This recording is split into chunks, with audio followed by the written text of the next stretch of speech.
sobota 6.7.2024.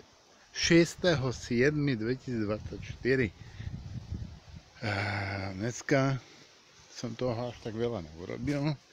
Vyčistujem, prečistujem a tak ďalej. Ale začala mi nejak divne kosečka pracovať, keby mala upchatý filter palivový, tak som sa bol spýtať v servise a vraj tunak sa vnútri nachádza filter, ale že sa ani nedá vybrať, že ho mám vzduchom z vonkajšej strany prefúknuť niekoľkokrát a prepláchnuť nádrž niekoľkokrát.